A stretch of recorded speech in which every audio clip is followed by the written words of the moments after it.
How's everybody doing? Now you should see it full screen if technology works like it's supposed to. All good.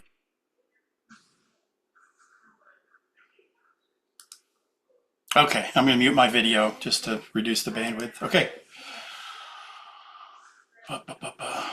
Now I got a window that's in my way. There it is. Zoom's great, except when it gets in your way. Okay. So thanks to everybody that joined me here live. Let's get started. Like last time, first a word from our sponsor. Who's this guy talking? I'm a recovering automotive engineer living in the Detroit suburbs. Somebody who enjoys all genres of photography, somebody that enjoys travel, and somebody that enjoys teaching. So combining all of those, I lead photo workshops around the world. You can contact me with questions or whatever through my email on my website.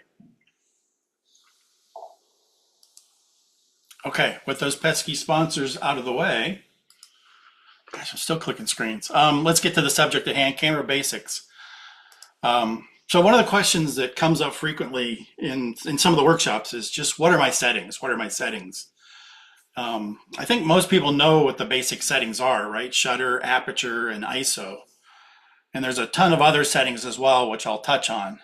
Maybe not all of these, but we do hit all these. But these are the kind of settings that they're talking about. Mostly the three main settings: shutter, aperture, and ISO. Okay, first of all, I want to start out with some common definitions. So what's the difference between out of focus and blurry? So out of focus is something that lacks sharpness at the subject's distance from the camera. So it can't be sharp at all. It's just completely fuzzy, blurry. But blurry is actually movement of the camera or movement of the subject.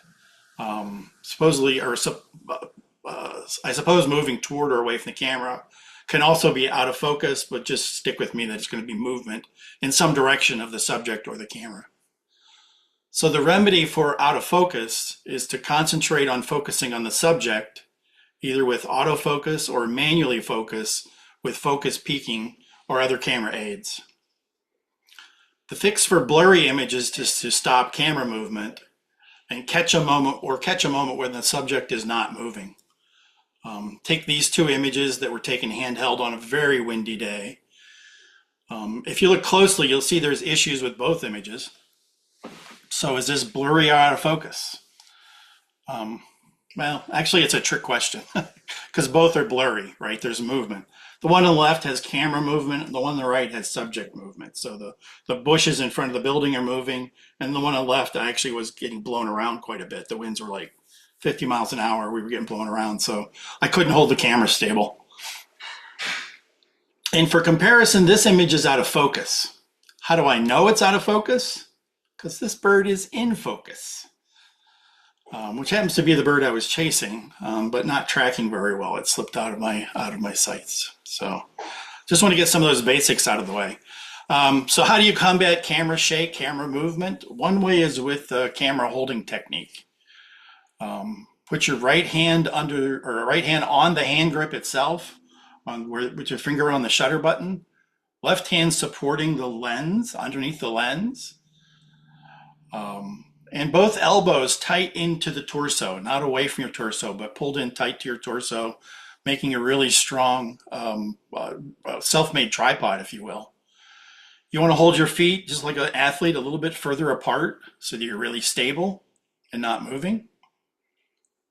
And this technique becomes even more important for longer focal length. The shake is made worse by the magnification of an image. So if you're shaking a camera, you're going to see it at 100 millimeters, but you're going to see it much worse at 400 millimeters because that movement is just magnified by the distance.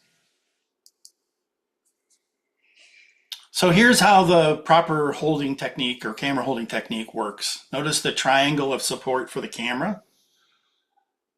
This one is not a triangle of support. So he's got his arms way up away from his body. There's no way he's going to hold that camera stable. Now here the camera is actually away from her body as well. So this doesn't even count as a monopod, let alone a tripod. So The idea is to keep it stable, keep it tight to your body so that it's pressed against your face and press your elbows tight into your torso. And I can send this out with the PowerPoint notes too. This is a list of websites with information and even a side-by-side analysis of different hand-holding techniques. So now that we have that foundation in place about how to hold the camera steady, let's get back to the three main settings of shutter, ISO, and aperture. Each one of them control light. Shutter and aperture control the amount of light, while ISO is really like a volume knob for light. It turns the amplification of light up or down when making an image. But there's also a secondary creative effect for each one of these. Shutter controls the movement, whether it's sharp or blurred, and aperture controls the depth of field. And ISO really controls the graininess or the noisiness of the image. So we'll talk about each of these in a minute, and let's start with shutter time. So shutter time is simply that. It's the time that the shutter is open, gathering light. Like I said in the previous slide, the shutter controls the amount of light entering the camera, but also a short shutter time can freeze the motion of moving objects, whereas a long shutter time can blur the movement of motion of objects. Long shutter times can blur the motion of objects. Stationary objects don't care about shutter time, but still can be blurred by camera movement. And this is where I go back to saying, remember what I said about proper hand-holding technique, right? You want to make sure that the movement is something you want and not something you don't want. So moving on, an old rule called the reciprocal rule can be used to establish a starting point for handheld shutter times. Use the reciprocal rule by dividing the focal length into 1, so it's 1 over the focal length. By this rule, a 100mm lens wouldn't be less than 1/100th of a second. It's real simple. Assuming proper hand-holding technique in a stationary object, a 50mm lens shouldn't be handheld for less than 1/50th of a second. 600mm lens not less than 1/600th of a second. And these are just starting points. And the reason I say they're starting points is because there are no hard rules in photography. It's just a guideline, right? We call it the reciprocal rule, but it's really just a guideline.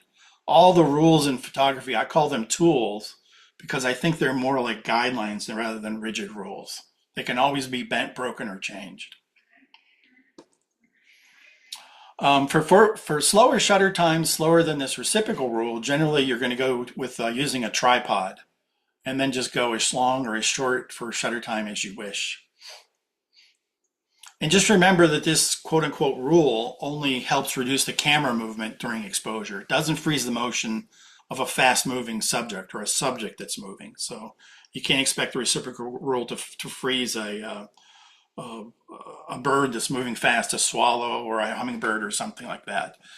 That's going to take a faster shutter speed than just 1 over the focal length. So for shutter time, I put together this time scale to give a visual of shutter times.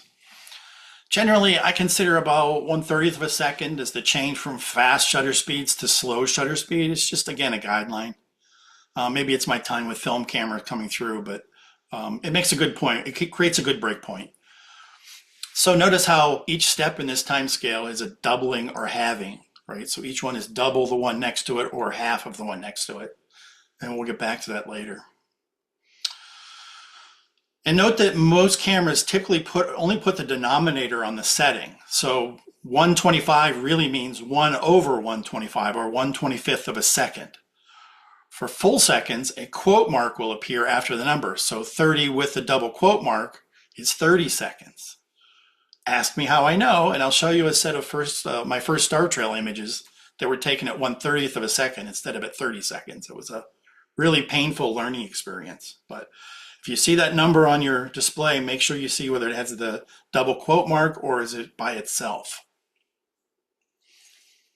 So anyway, shutter speeds on the right are usually for, of this timeline, are for freezing motion, and mostly on the left are for blurring motion, but not all. Astrophotography is always an exception to get spot stars somewhere in the single to double digits, 10, 8, 10, 15 seconds, depending. And there's also exceptions on the right side, like propeller planes. Whoops, like propeller planes, right here, which are in the 1/250th of a second, somewhere in there, to get some good blur of the propeller blades. And here are the kind of images that you can create by changing the shutter speed. Anything from the right, from a swallow in flight at 1/400th of a second or 4,000th of a second, excuse me, to sunrise at 1/60th of a second, panning at 1/10th of a second, or even on the left-hand side, up to 2 or 3 minutes for a rocket launch, or hours of exposure to capture star trails. There's really no limit to how the shutter can be used creatively. I have an entire presentation on long exposure on the YouTube channel. If you take a look there, you can find it. So rather than repeat it here, I'll just let you watch that presentation separately. But I do have a couple key points I want to pull out of that. So in that presentation, my definition of long exposure, what I settled on was that short exposure freezes motion, while long exposure smooths out motion. To me, long exposure is a slice of time where the image captures the blur of motion. So in this example, the image on the left is 1/25th of a second. You'll see all the details there for each image. And the one on the right is at 5.5 minutes. It's the same scene shot completely differently with completely different results, just by choice of shutter time. Again, grabbing from my long exposure presentation, what shutter time should we use for waterfall? The answer is, it depends on what you want the water to look like. My opinion in this series is just anything more than 1 second. The water just looks kind of blurry to me, looks out of focus. Personally, I like texture in the water flow. So I'm in the 1/10th, maybe 1/4 second range, so that there's still some good texture in the water and it's good visibility. To me, these longer exposures of a second or more just look blurry, look out of focus. But on the other hand, there is no right or wrong decision. It's really your choice as a photographer. You may want to go with this frozen appearance. You may want to go with the blurry appearance. Or you may want to go where I am, somewhere in between. It's all your choice. And here's an example that shows the difference with and without the blur of a propeller. I like a little bit of blur. I think it really shows that it's a actively moving aircraft, the motion of the aircraft. Image on the left is 1/3000th of a second because I forgot to change it after the jet performed at this air show. And yeah, so I learned that lesson. And the 1/250th of a second was more like what I wanted. Just a little bit of propeller blur so that it looks like the plane's in motion, gives a little more dynamics to the image.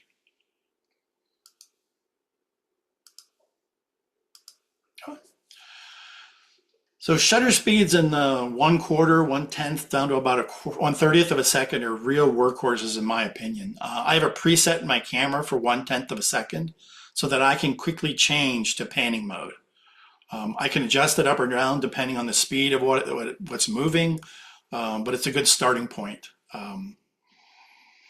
Notice too, I can use the same settings for blurring the background as with a planning shot on the left or blurring the subject with a stationary shot on the right. So the image on the left, I moved the camera during exposure or pan, while the image on the right, I held the camera stationary and let the subject move through the frame with my same hand-holding techniques, proper hand-holding techniques, remember. Using shutter speed to capture movements adds dynamics and energy to an image, like these wind turbines in the Palouse region of Eastern Washington. In the left-hand image, the turbine blades are frozen, while in the right-hand image, they are slightly burred. So how did I find the correct shutter speed? Just like the waterfalls, I used trial and error to find the shutter speed that gave me just enough blur, which happened to be 1/5 of a second if you look on the right-hand frame. Both the images are handheld. 1/5 of a second is far below what's required by the reciprocal rule to hold this lens, right? What would be 1/50th of a second right here would be the maximum you could hand hold. But like I said earlier, the rule is just a guideline. Hand holding technique helps, and modern image stabilization can allow for significantly lower shutter speeds, but you don't know unless you try. Another shooting technique is to just hold your breath, relax your body, and use a high shutter rate, right? Frames per second. Take 20 or 30 images, and one of them will be sharp enough to use. If not, get out the tripod and give that a try. So, two different ways to shoot this. You can handhold both if you're careful and deliberate and relaxed and hold the camera very steady and get a little lucky. Longer exposures can create images that you can't otherwise be seen with the eye. These light trails around the Chicago L train curve creates a fantastic line of interest in this shot.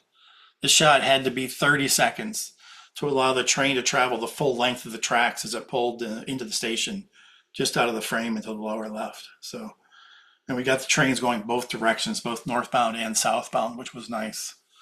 But yeah. Extremely long shutter times can be used to capture the trailing of stars under the Earth's rotation. This was minutes of, I don't know how much this was, probably 40 minutes of shutter time, all in 30-second increments, all combined together. 30-second increments, not 1/30th of a second, like I made that mistake. Next. You can use longer shutter times to blur motion, add visual interest, such as with this zebra on the left. Just get the tail moving. The animal was stationary enough that it froze pretty well, but just the tail was moving back and forth, just swishing the bugs away. And also there's a panning shot here of a couple wildebeest in Africa as well, right? Just panning with animals. A little more challenging to get to hit something on that because the animals are moving up and down as they're panning left to right. So it does create a little bit of vertical blur, but still acceptable sharpness, I think. You can see what those animals are. Or you can use blur to capture the motion of a windmill in Holland, right? This was, rather short exposure, probably 1/10 of a second, maybe a little bit shorter, maybe 1/30th of a second, just to capture it. And again, how did I find what to shoot it at? I just tried it until I liked it. So digital pictures are cheap. Water is also a favorite subject for capturing longer slices of time. Long exposures can capture the blur of flowing water, like this scene from the Oregon Coast workshop last year. Really long exposures can flatten moving water, like this scene at Peggy's Cove right on the ocean. It's really flattened the water. It didn't make it reflective, but it made it all sort of the same level, which I think is an interesting appearance. It doesn't distract you as much as the frozen water would have, the motion frozen water would have looked. And then if you love waterfalls, you can come to the Finger Lakes workshop in September. This is Ithaca Falls, Toggenuk Falls, Great Gully Falls, Eagle Falls, Toggenuk Falls with the Milky Way, and a couple more waterfalls at Watkins Glen Trail, the one on the right, one in the center is Rainbow Falls. So we're going to hit all those and practice our long exposures there in a couple of weeks. And the Pittsburgh workshop focused on fireworks, which is a catching light trails, catching movement of lights in the sky. But I've also photographed fireworks in Detroit, Bay City, and some of the metro parks in the Detroit area are kind of fun. So long exposure can be used for fireworks as well, obviously. Another long exposure technique is purposely moving the camera during exposure. It's called intentional camera movement, sometimes abbreviated ICM. Zooming during exposure, like this image on the left, gives the feeling of motion radiating from the center of the frame. Notice how the brighter areas of the image, the lights themselves, are the things that are most affected by zooming during exposure. And then rotating the camera during exposure is much more difficult to keep the subject centered, to keep the camera moving, or from moving off center. But let's talk about, it is a challenge to take those rotational images because the camera, it's easy to move it off center so that your spin is not centered. But let's talk briefly about the common photography fallacy called hit rate. How many photos did it take to get the photo on the left? Until I was happy with it, probably 25 or 30. The image on the right, probably in the 50s somewhere, till I got one I was really happy with. It's not about hit rate, right? Anybody who tells you is wrong, right? It's about getting the image that you want, right? And trying hard enough, trying long enough that you actually get that image. Don't worry about hit rate. Yeah. Okay, now let's move on to aperture. Aperture controls the amount of light, similar to shutter time, but also allows for the creative use of depth of field. So aperture is the size of the opening in the lens that lets light into the camera. Aperture, again, controls the amount of light that is allowed through the lens. Large apertures are the denominator. Apertures themselves are denominators or ratios. So they go from smallest number being the largest opening. So f2.8 is larger than f16, for example. But large apertures also have a shallow depth of field. Small apertures, which are the larger numbers, reduce the light, but increase the depth of field. And I'll try to show that here in a minute. Hopefully it comes across. So aperture is the opening that controls the amount of light that enters the camera. They're typically listed as what's called f-stop or f-ratio. More on that a little bit later in the presentation. Wide apertures open and let in more light, but it's less precise on the outer edges of the lens.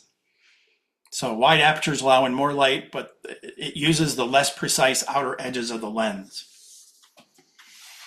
Stopping down the aperture blocks the outermost light, leaving the more precisely focused center rays. So I don't know if this comes across pretty well, but you can see these green lines all focus on this focal point, but the lines that go to the outer side of the lens kind of miss that focal point. And those are the ones that let light in and get you close, but they're not focused as well as the ones that are more toward the center. So anyway, of course, this is a very simplified drawing. The light path actually through the lens is a whole series of individual lenses and different materials and coatings and shapes, and they're all just make up that camera lens.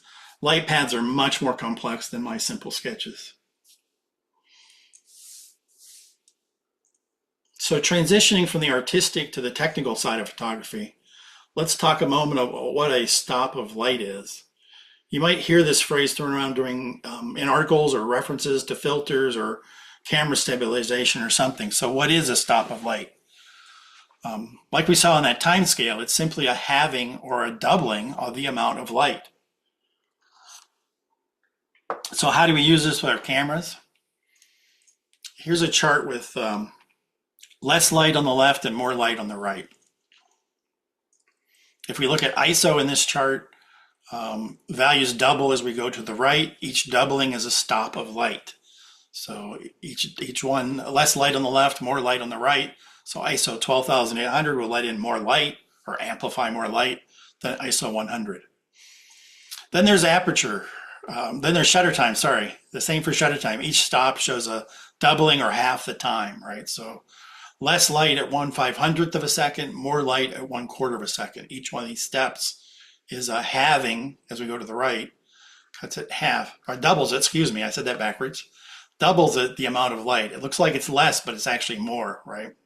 It's a little confusing because it's a ratio, right? The number doubling on the bottom is a little confusing. Finally, there's aperture. Aperture numbers don't seem to follow that rule. Aperture values really confuse a lot of people. These numbers really don't show themselves by doubling. In fact, they decrease as they increase the amount of light. And why is that? Well, I'm an engineer, of course, and I've done the math. So again, f-stop is a ratio of the focal length of the lens. You don't need to know this, but it's just kind of interesting information. F-stop's a ratio of focal length of the lens divided by the aperture diameter. So the diameter of the circle that lets the light in it divides into the focal length of the lens. Using this formula, I can calculate the diameter of the lens or diameter of the aperture itself, which still doesn't double. And then I calculated the area, which does double. So f-stop is really based on the doubling of the area that's open in the lens. So that's the number here on the bottom. So these numbers do double: 4, 8, 16, 32, 63, 123, that sort of thing. So one thing to note is, f22, again, with a 50 millimeter lens, is only 4 square millimeters of opening. It's about 1/16 of an inch square. So very small. It's amazing how small that the opening is for the amount of light. So let's talk about depth of field. Similarly, depth of field is the range of acceptable focus in the scene. The front to back distance of that range is the depth of the focus field, if you will. There's actually a couple things that control depth of field besides aperture. The closer you are to a subject, the shallower the depth of field. The farther you are from an object, the deeper you'll have the depth of field. Also the focal length. The longer the focal length will be shallow, the shorter the focal length will be a deep depth of field. Just for example, let's say this is your subject, right? With a foreground, with a background, and your camera close to the subject, right? And you've got a long lens on there, a 300 millimeter lens, you're at f5.6. So you're all on the left side of this chart, right? Open aperture, closer to the subject, and longer focal length, 300 millimeters. So your depth of field will be shallow. Conversely, if you move further away from the subject with a shorter focal length and stop down to a smaller aperture, you'll increase the depth of field, right? So shorter lens, 50 millimeters, higher f number or smaller f opening, and further away from the subject will increase that depth of field, the acceptable focus, the range of acceptable focus. Just to demonstrate this phenomena, the image on the left is further away from the subject, post and barbed wire. The image on the right is closer to the post. Nearly the same focal length, aperture, and ISO, just slightly different. And of course, the same shutter. Here's a closer crop just to see the difference. You can see the difference in how focused it is on the post and how defocused the barn is on the right, because I'm closer to the subject than the one on the left, which is further away from the subject. It's a nice way to create separation between the foreground and the background object, is to get close to the thing you're photographing, and then everything will fall away from there so that the background just disappears. And if you want to play with this on your own, there's an interesting free depth of field simulation on the web, which is appropriately named DOF Simulator. Here you can vary the camera, the lens focal length, the distance to subject and aperture. It's kind of a fun little tool. Let's see if I can get it to work here. So here's that depth of field finder website. Again, it's free. You can set it up whatever camera you want, whatever sensor size you want. I think there's actually the camera models are in there as well if you click on this. But what's interesting is you can set the lens itself, and then you can change the focal length dynamically, and it'll show you how that appearance looks, right? So if I change from 50 millimeters to 150 millimeters, and the same with aperture, right? It sharpens the background when I go to a high aperture number, a small aperture, and it narrows it down and defocuses the background when I go to the left. And the same is true with getting the model closer. The background gets defocused as the model gets closer, and it gets more focused as the model moves away, further away. So it's kind of an interesting little app. I like it. It's fun to play with it, and you can look and see how to affect the different, all the different things affect the depth of field. Hey, Scott, I have a question. Yeah. Do you have a depth of field preview button on your camera? And if so, do you use it? I do, and I do use it. Yes. It's a little hard to see sometimes because the screen is so small, but yeah, you can use it.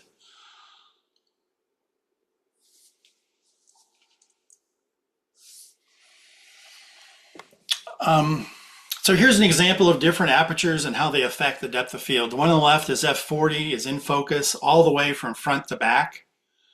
The one in the middle has f13 and has lost a lot of focus in the center in the background.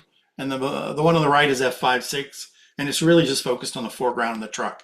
I did not move at all, so I did not get closer to the subject. I didn't change my focal length. It's always 400 millimeters. All I changed was the aperture. And you can see how it defocused the background. And as I crop in, you can see a little better that the aperture fraction, as the aperture fraction gets lower, the background gets more defocused, right? So you can see how it defocuses here on the right. And that's the creative side of things. Did you have that set on auto ISO? No, I had it off. Yes, I did actually. Yep, I did. Yep. I'll talk about that more later. So notice this left-hand image is at f40. At some point in your photography career, you'll come across a recommendation that says you shouldn't exceed f16 or maybe f22 because of something called diffraction. So diffraction is something in physics that causes light to bend when it comes near the edge of something. It's kind of a weird phenomenon, but it does happen. So as it comes through the iris, the opening of the aperture, the light will actually bend toward that aperture away from the center and then come back toward the middle as it's hit the lens. So it occurs near the iris, the aperture iris in your lens. For wider apertures, it just kind of gets lost with all the other light coming in. But in smaller apertures, more of the light reaches the sensor more of the light that reaches the sensor touches the edge of the iris. So the percentage is higher. And remember the slide that defined aperture, right? The f22 is only 4 square millimeters, or only 1/16th of an inch, right? So there's not a lot of area for the light to come through that's not been diffracted at some point. So I'm not trying to say that diffraction doesn't exist on some scale in digital pictures. But to me, the discussion only occurs when the magnification of individual pixels. So these people that peep in pixels and look at the very closest they can look and look at this, each individual element of the picture, they can worry about this stuff. I just don't worry about it.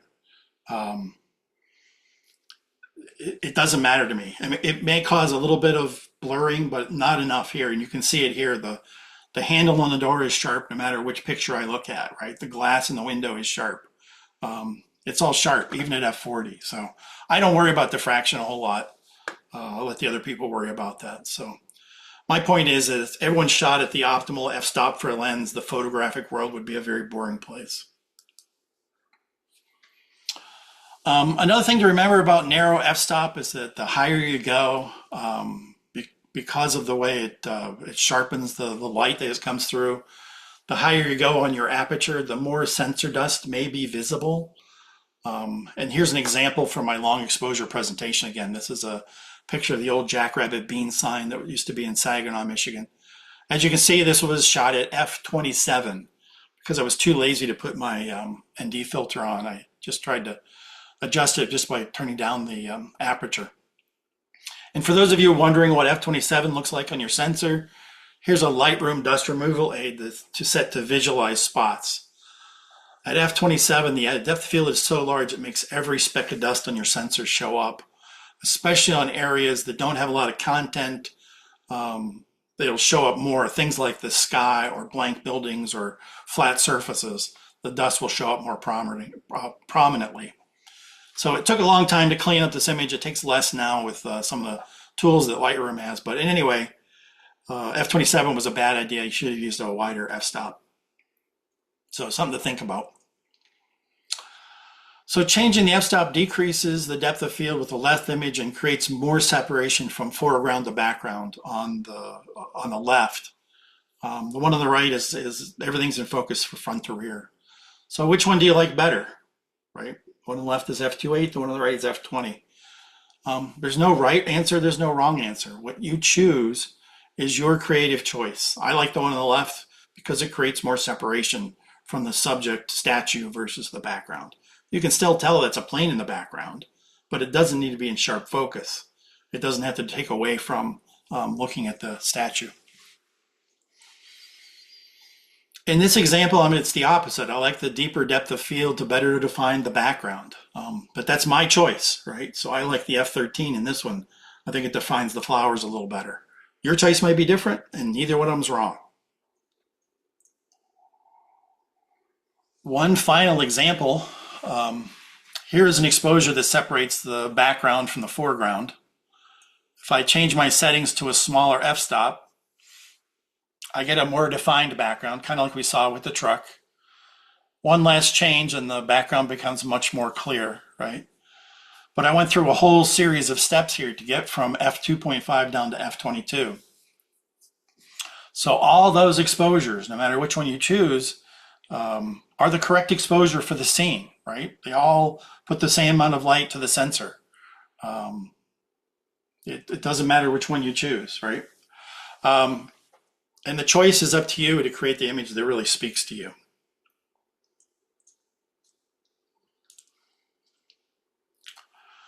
Moving on to the final, the main settings, ISO or ISO as it's called. ISO's main purpose is to amplify the light that's received on the sensor. In electrical terms, it's called the gain, right? It's really the volume knob for the light. The side effect for ISO is that the higher you go, the more amplification, the more boost you give it, the more grainy or noisy an image gets. Just like if you turn the volume up on a stereo, you can boost it to much more than the system can handle, and you get some noisy speakers or noisy sounds or rattles or whatever. So my personal opinion is that I choose aperture and shutter speed, and ISO is what it is. I try not to worry about ISO a whole lot. That's not to say I don't reduce ISO as much as possible to make a balanced exposure, but just most of the time I don't worry about it. If you enjoyed such things, some cameras let you set a minimum or maximum ISO to use. But again, I treat this like diffraction. I let the pixel peepers and the rule makers have their discussions, and I just do my own thing. So I generally don't worry about ISO. I try to keep it lower, but I just move on and not fret about it too much. The most important thing is not to be afraid of using the ISO setting. I can correct for a noisy image better than I can for a blurry image because I didn't want to raise my ISO. Or worse yet, no images because someone told me I couldn't use that ISO. Worst case, you throw the image away, right? Best case, you get a shot you can still work with. So take the shot, don't worry about the naysayers. But when you do shoot at higher ISOs, just like at any setting, make sure you have a good balanced exposure. If you shoot at low ISO and try to boost the exposure, it will amplify the noise worse than if you just exposed it correctly. So the problem with noise is that it reduces the finest detail in the image. So it limits the amount of cropping you can do with the image. And there's methods to combat noise if that becomes an issue, if the noise becomes an issue. So how to combat noise? Couple different ways. One, you can invest in faster lenses, right? So lenses that are f2, f2.8, f1.4 or 1. Whatever, for gathering more light and more options to stop down and minimize distortion. Denoise software is probably the 90%, 99% of the way to take out noise. It's now built into Lightroom and Camera Raw. There's software plugins from Topaz, ON1, and others. Moving up the complexity path, there's a method to reduce noise called image stacking, where multiple images are blended together, which averages out the noise. Used a lot in astrophotography. 10 or 20 images is pretty common, and there's software available on both Mac and PC. You can also do it in Photoshop as well. That's an easy one to Google.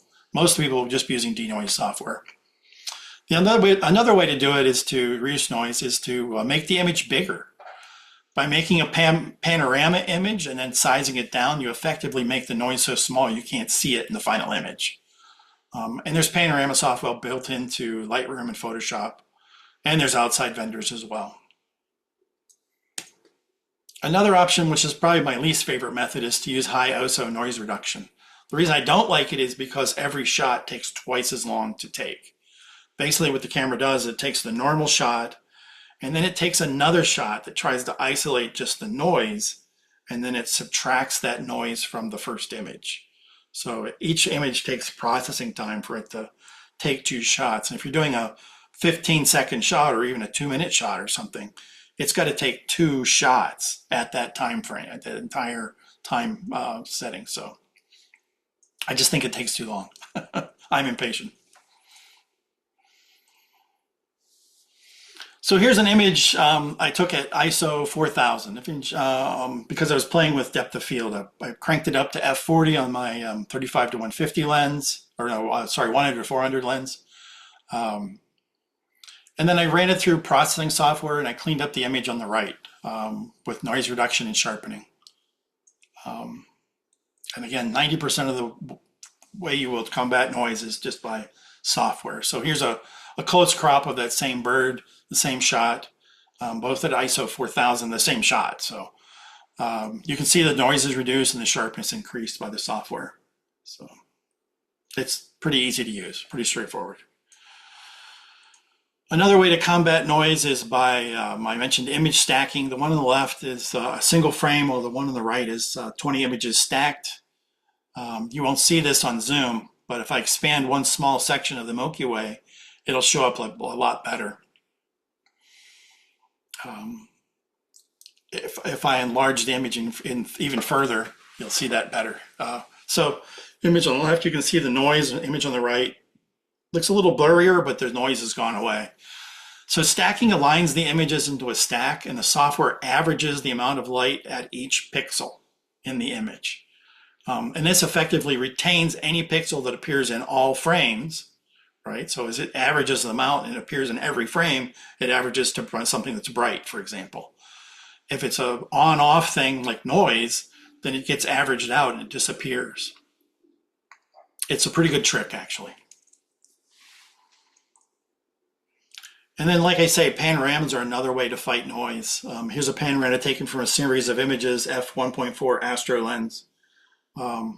Each image was 10 seconds, and I just rotated the tripod head around so I got all the images. And then stitched them together, right? Stitching together multiple images turned my 42 megapixel camera into one that's 124 megapixels, right? Because it stitched all those images together. And then scaling this down to something that's viewable on the computer, each one of those pixels becomes smaller and smaller, and anything that was noise just kind of disappears, makes it almost invisible. It's kind of, again, a nice, neat little trick. So moving on to a few other controls for the camera, let's talk about the camera's meter. And what the meter does is it measures the amount of light in a scene and determines if the light that's reflected is brighter or darker than a standard. The standard is something called 18% gray, which has a complex definition. It's the midpoint between black and white on a logarithmic exponential curve. So you don't need to know all that. 18% gray is what they call it. So that's what the meter does. It averages the entire scene and tells you whether you are at 18% above or below. It just tells you whether you're higher or lower than 18%. That's all it tells you. The meter has no idea what you want to expose properly. It just tells you how much light there is within the frame. For example, this scene on the left has about 50% bright sky and 50% dark rock. The meter averages these two together and darkens the image, which underexposes the bird. While the image on the right has more detail in the birds because there's no bright sky telling the meter to make it darker. So it makes the darker frame brighter up to 18%, while the one on the left, it kind of averages the two together down to 18%, ends up underexposing on the bird on the left, and on the right I get a proper exposure for the bird.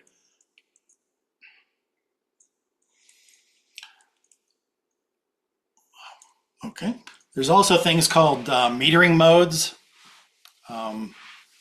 in your camera, different metering methods. So matrix metering is one that's generally used, and this looks at the entire frame, and it just tries to create its own idea of a balanced exposure. It just kind of guesses based on what's in the frame.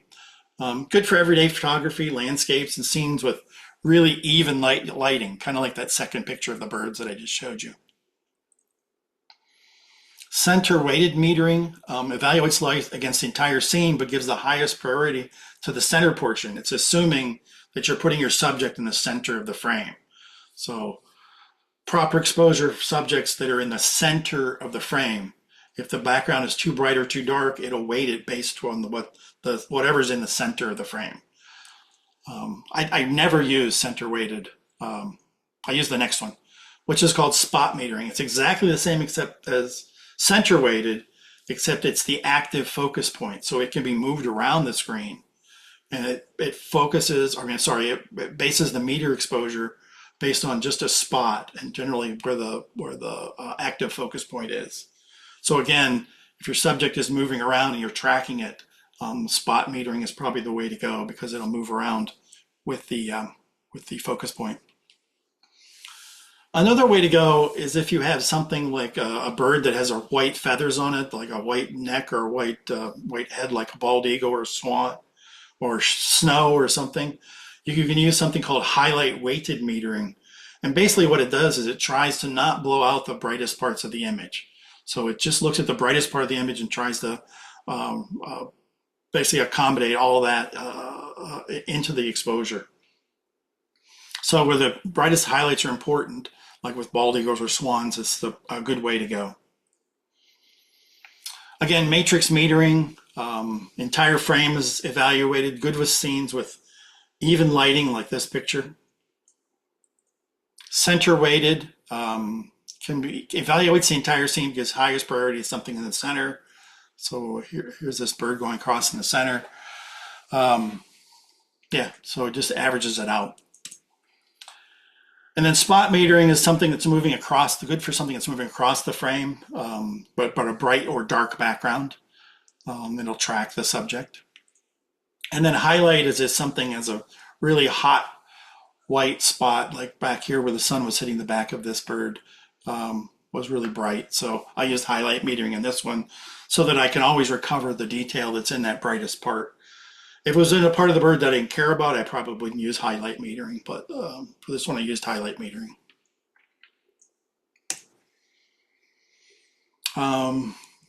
Moving on to exposure compensation. So exposure compensation isn't really a camera setting. It really just tells the meter to increase or decrease the amount of light used for the exposure. So what you're doing with the exposure compensation is you're telling the meter to either add light by going plus EV or telling the meter to reduce the light with minus EV. So you're just changing your target on the meter left or right depending on which way you want it to go. So if the scene was overall dark, the meter may try to bring it up to 18% gray, lighten up a darkened background. So you may want to underexpose to have a more accurate exposure of the shadows. And conversely, if the scene is overall bright, such as snow, it's kind of counterintuitive, but you may want to overexpose so it doesn't darken the snow down to that 18% gray, and you keep the snow bright.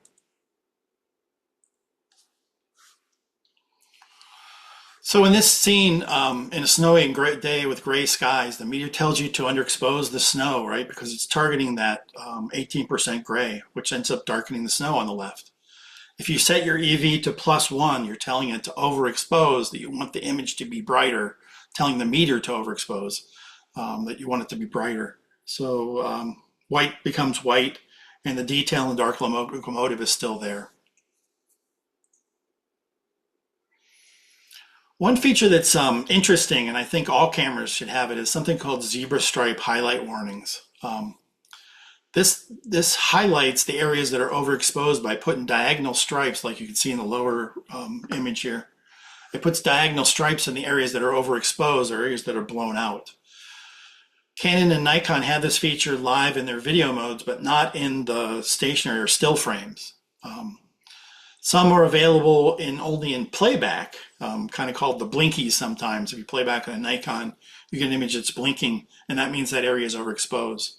But Sony has this, and it's offered real time with zebra stripes. So you know before you took the shot whether or not it's going to be overexposed. It's really a neat feature. So you can adjust your settings before you shoot the shot without having to review the image. And I'm not saying everybody needs to change to Sony. Every camera maker has their own advantages, but this is one that really makes sense to me, and it saves a lot of fuss because I can just adjust the settings either with EV or the main settings, the ISO or whatever, um, and get an accurate exposure and not have to mess around with it a whole lot. Scott? Yeah. Yes. Question?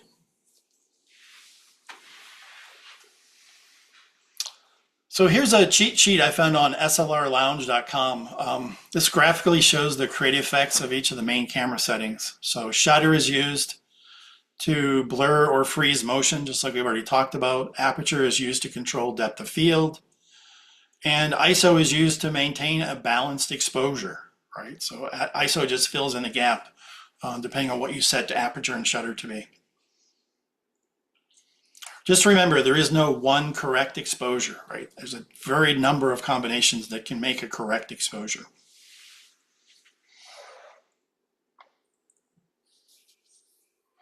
I keep mentioning balanced exposure, which I will show, but let me talk briefly about the exposure triangle. I don't like the exposure triangle. The thing I don't like about it is it doesn't show the relationship of how changing one setting affects the other. And that's the end of my brief TED talk on the exposure triangle. I won't touch it again. I prefer a concept I call balanced exposure. And here's the three main camera settings on top, balanced on a fulcrum, right? Moving any of these settings to the right adds light. Moving to the left reduces the amount of light. The histogram below shows me that I currently have a balanced exposure. But then again, I haven't really worked on histograms, so let me discuss histograms. Let me talk about histograms real quick. First of all, what is a histogram? A histogram is like a meter, but it's a visual that shows how much light and how much of the various intensity you have in the scene. So let's say you got a really cheap camera. It's a 16 pixel camera, 3x5 monochrome pixels. And you can see the pixels range from 2, medium gray, black, and white. If I create a graph that counts the number of pixels across of each brightness, I can create a histogram.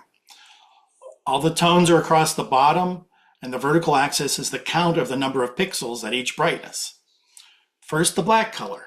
In our picture on the left, there's 3 black pixels. There's 5 pixels that are dark gray. There's 4 pixels that are light gray. And there are 3 white pixels. And this kind of creates our simplistic histogram, right? All our pixels fit within the graph. All is good. I'm not overexposing, I'm not underexposing.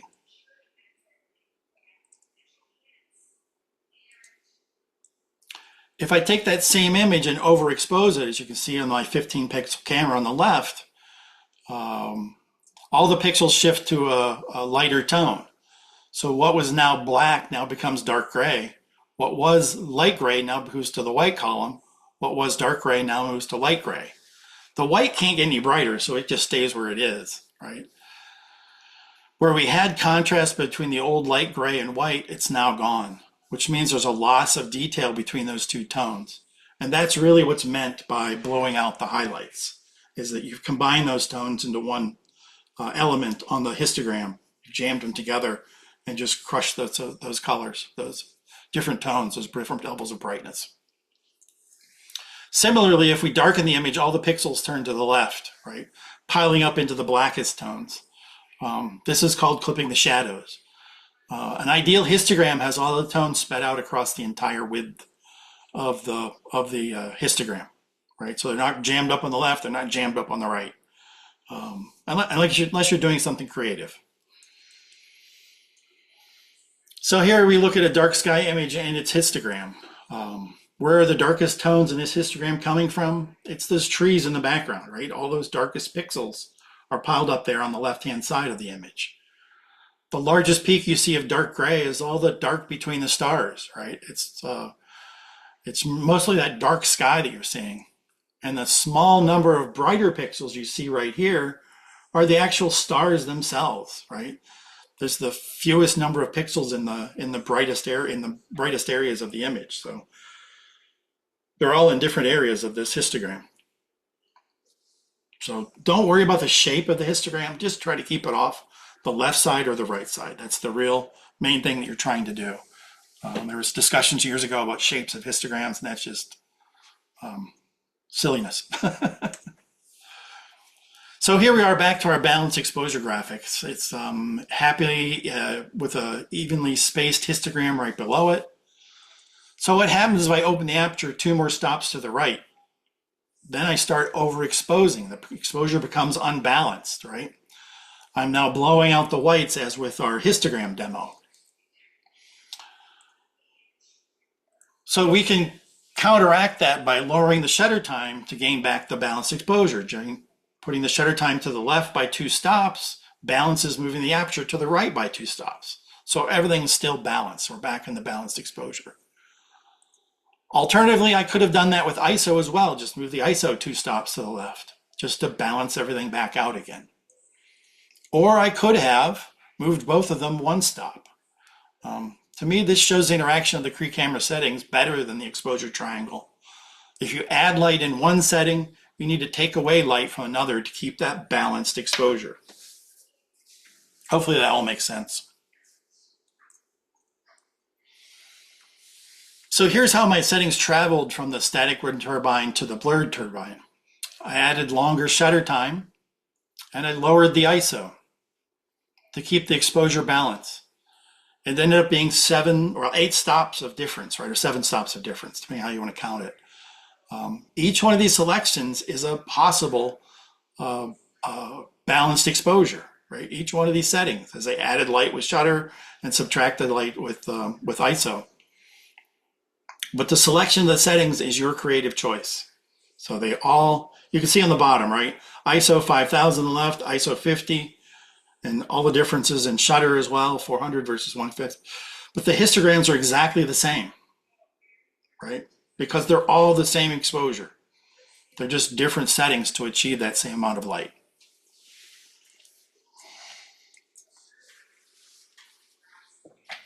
So auto exposure is helpful to take the mundane load off the creative mind. I use auto modes whenever possible so that I can concentrate on composition and capturing the image. Here's the way I approach taking a shot. I set the creative settings first on what I want to achieve with the available lighting. I watch the zebra stripes in my Sony to make sure I'm not blowing out any highlights, and I adjust accordingly.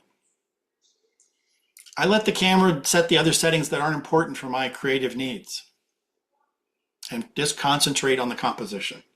I try to keep it real simple, right? I'm always aware of what the ISO is set at. I'm always aware of what the settings are overall. I'm sort of aware of where the meter is, all those sorts of things. It's not like I don't pay attention to it, but I just let the camera take care of what the camera can take, what I trust the camera to take care of. And if anybody tells or tries to tell you not to use auto settings, ask them, do you drive an automatic transmission or a manual transmission car? Because it's no different. Automatic transmission takes care of the shifting for you. Manual transmission means you're taking control of it. Hopefully they'll mind their own business and you can go on from there. So this table shows the level of manual settings for the different photo modes. So again, for auto settings, if you're in program mode, aperture and shutter are in auto. And then ISO, you can choose whether it's an auto or set. You can actually set the ISO in program mode. In aperture priority, you set the aperture, and optionally you can set the ISO. The camera just takes care of the shutter. In shutter priority, you set the shutter speed, and optionally you can set the ISO as well. The camera takes care of the aperture. In manual mode, you can set all 3, or you can let the camera take the ISO. This is my favorite setting. So I control the aperture, I control the shutter, I let the camera do the ISO. Keep it simple. Using auto modes does not make you less photographer. Photography to me is like getting pregnant. It's not about the act, it's all about the results.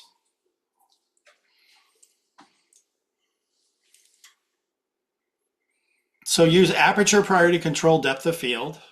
ISO can be either automatic or manual. and let the camera set the shutter speed. Some cameras let you, no, that's not what I want to talk about. Okay, now this one's a little complicated, and I know we're a little bit tired, but you can always go back and review this if you need to. So this is what happens in aperture priority. So here we're just changing the aperture, right? And if we start here at the green box at f8, if I go up in aperture, the camera is going to try to change the shutter speed as much as possible. If it can't change the shutter speed anymore, it will start changing the ISO.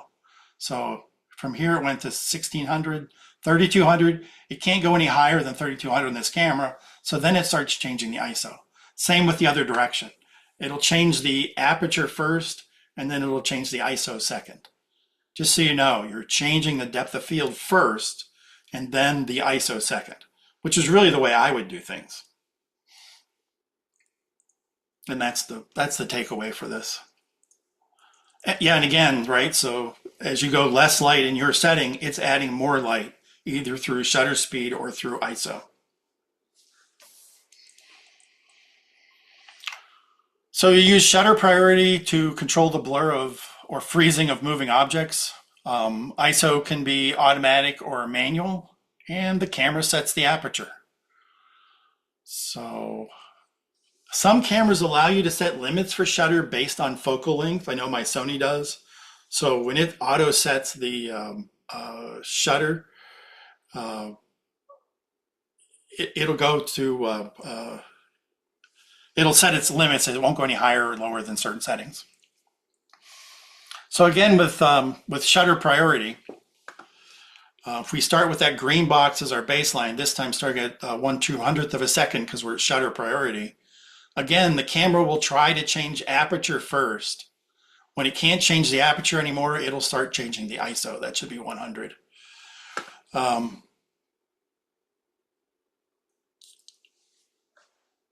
And conversely, right? Well, these are supposed to all go.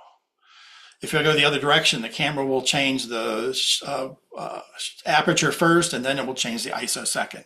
Just so you know, it's going to change one versus the other. So that's a lot of information. Now, how do you make the decisions, right? Like the question is, what are you trying to photograph, right? Choose the shutter speed based on the speed of movement and whether you know how to blur or catch it frozen. Choose the aperture based on the desired depth of field. Choose the ISO that makes the balanced exposure. They're all trade-offs. Pick your battles, right? Which one can you accept? Which one can't you accept? Sometimes you want to shoot a bird at a little bit slower shutter speed because you don't want the ISO to go as high. So they're all just trade-offs, right? So you might push the shutter speed lower than you would normally. So another myth, right? Manual mode makes you a better photographer.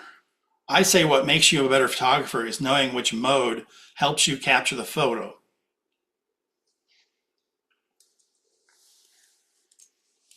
So some examples. Shutter at, small bird in flight, shutter at 1/2500th of a second up to 4000th. Actually, yesterday I was at 1/10,000th of a second when I shot this. For one bird, aperture, go as low as you can so you gather as much light and limit the ISO. If you have two birds that are on different planes away from you, you may have to increase that depth of field. So you might have to close down your aperture a little bit, which again causes your ISO to go up. ISO or use a meter to get balanced exposure. Should I do it automatic or manual? Your choice. I like automatic personally. But if that bird does land, I drop the shutter speeds because it's not moving as fast to really 1 over the focal length, really that reciprocal rule again, and let the auto ISO change accordingly. Photographing a big bridge at sunset, highest possible aperture to maximize the depth of field. Shutter, I don't care because I'm on a tripod. ISO, auto or meter. In this particular case, I used the meter because I wanted more control to get a balanced exposure. Street photography, aperture f8, right? Really an I don't care aperture. Shutter speed, 1 over the focal length for freezing motion, or slower to blur the motion. This is in New York City. And then ISO auto or meter to get a balanced exposure. Long exposure of water, get the highest possible aperture to maximize depth of field. Shutter 30 seconds to 5 minutes or more, depending on what you want. This was only 30 seconds. And then ISO meter to get the balanced exposure. Pretty straightforward. And that's it. Thanks, everybody. Don't forget to patronize our sponsor. Still a few workshops here in 2026 that are open, and my 2027 schedule is available and out there. If you have any questions, send me a note from the website. Yeah, ask me any questions you got. Thanks, Scott.